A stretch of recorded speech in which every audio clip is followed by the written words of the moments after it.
देखिए, एक जो हमारी जीएनएम है जिसकी की सीएचसी बासनी में पोस्टिंग है, उस वो एक पॉजिटिव आई है।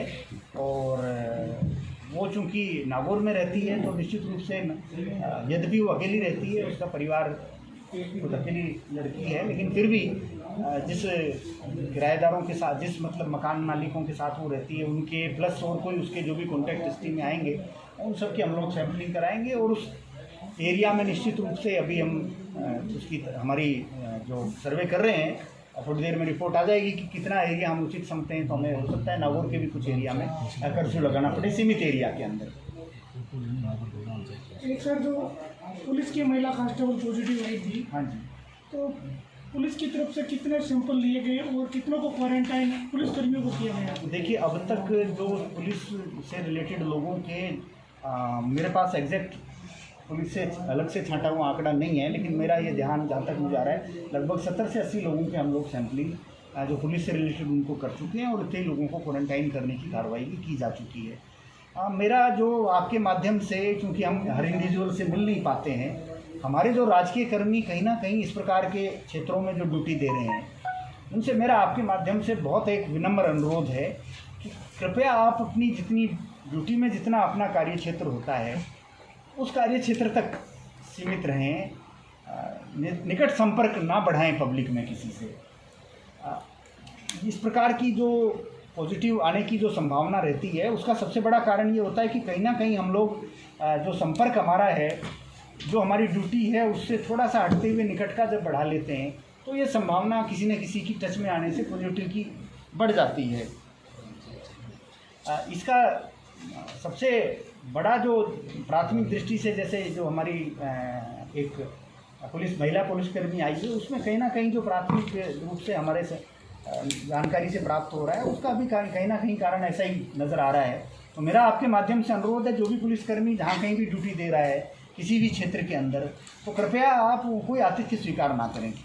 कोई भी आपको उस क्षेत्र में मालूम नहीं है कौन व्यक्ति कब पॉजिटिव आ जाए, और विशेष तौर पे जो पहले से ही क्षेत्र शंका की निगाह में है, जिनकी वहाँ ड्यूटी है, तो वहाँ उनका कोई चाय पानी का, किसी भी चीज़ का कोई आतिथ्य स्वीकार नहीं करना चाहिए।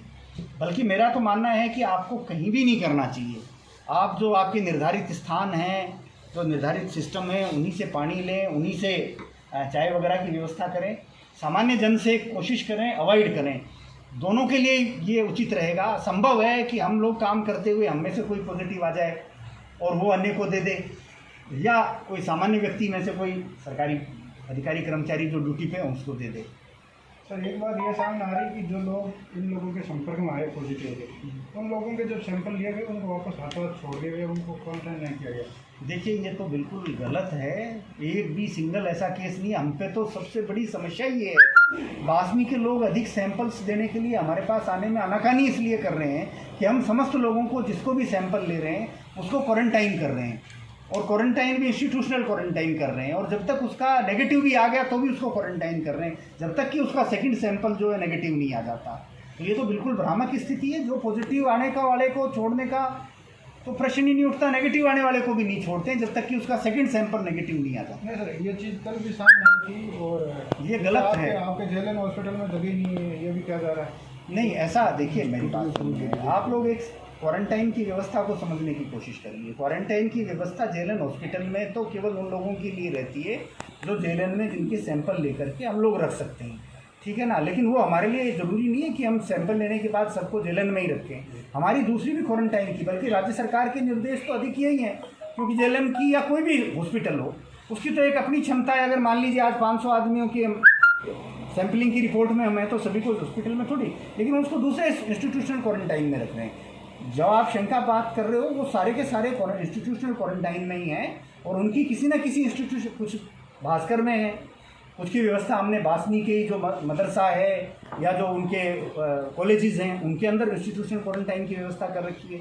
बल्कि हमारी इन व्यवस्थाओं के कारण से ही हमें दिक्कत आ रही है। वो लोग कह रहे हैं कि साहब हमारा सैंपल लेके और आप हमें इंतज़ार मत कराओ, हमें होम क्वारंटाइन कर दो, और हम पॉजिटिव आ गए तो निकल के आ जाएंगे। ये तो उनकी डिमांड है, मैं आपको दुनिया भर की आ रही है, जिस कारण हमें कठिनाई। लेकिन हम ये नहीं कर सकते, मेडिकली हम उनको इंस्टीट्यूशनल क्वारंटाइन ही करते हैं, और वही हमने सबका कर रखा है। जब सेकंड रिपोर्ट भी अगर उनकी एक बार फर्स्ट नेगेटिव आ गई और सेकंड रिपोर्ट भी अगर उनकी नेगेटिव आ जाएगी तो निश्चित रूप से जो इसके संबंध में प्रोटोकॉल है हम फिर उनको घर होम क्वारंटाइन कर देंगे। एक सर ये बात भी आ रही है कि जो लोग यहाँ सैंपल देने के लिए भेजे जा रहे हैं ना ब्लॉक से, उनका यहाँ काफ़ी टाइम लगा है सैंपल। ये तो देखिए निश्चित रूप से समय लगेगा भाई, हमारी टीमें सीमित हैं, ठीक है ना, जिला, और ये केवल यहाँ की व्यवस्था नहीं है, पूरे राजस्थान भर में यही व्यवस्था है।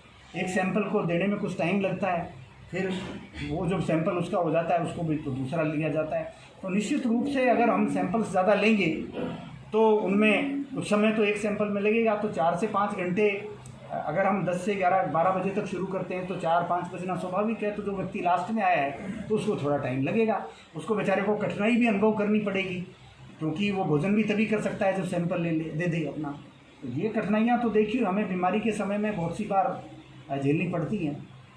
एक सर ये बात चल रही है कि जो महिला पुलिसकर्मी जो पॉजिटिव आई है वो बास्टी में पोस्टेड थी, उसके साथ 4 महिला पुलिसकर्मी और 1 पुरुष पुलिसकर्मी था, जिनको कर्फ्यूग्रस्त क्षेत्र से ड्यूटी हटाकर प्रबसर भेजा गया। तो कहीं ना कहीं गाइडलाइन की पालना नहीं हुई है या पुलिस से चूक रही है? बिल्कुल गलत ये सोच है। गाइडलाइन क्या है?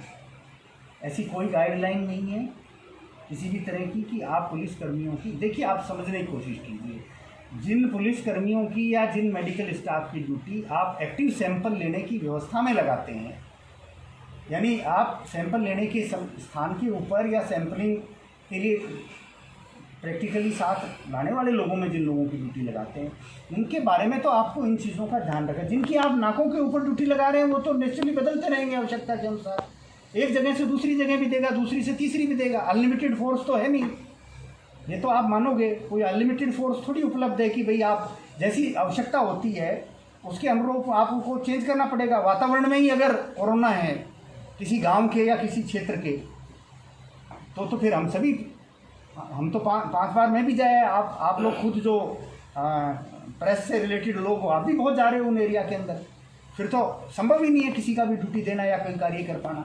तो वातावरण में कोरोना थोड़ी है, कोरोना तो जो कोरोनाग्रस्त व्यक्ति है उसके संपर्क में आने से आता है। इनमें से किसी की भी ड्यूटी ऐसे स्थान के ऊपर या उन लोगों के साथ नहीं थी जो कि कोरोना से प्रभावित थे, इनकी ड्यूटी नाकों के ऊपर थी, और नाकों पे जिनकी ड्यूटी है वो तो बदल परिवर्तित होते ही रहते हैं। तो ऐसा कोई नहीं है कि ये कोई, आज मान लीजिए कोई व्यक्ति है जिसको कि आप पॉजिटिव सैंपल को भेजने में साथ भेजा हुआ है, तो आपको उसकी ड्यूटी दूसरी जगह नहीं लेनी चाहिए, कम से कम उसको उस कार्य में या उसको एक समय के बाद में क्वारंटाइन कर देना चाहिए।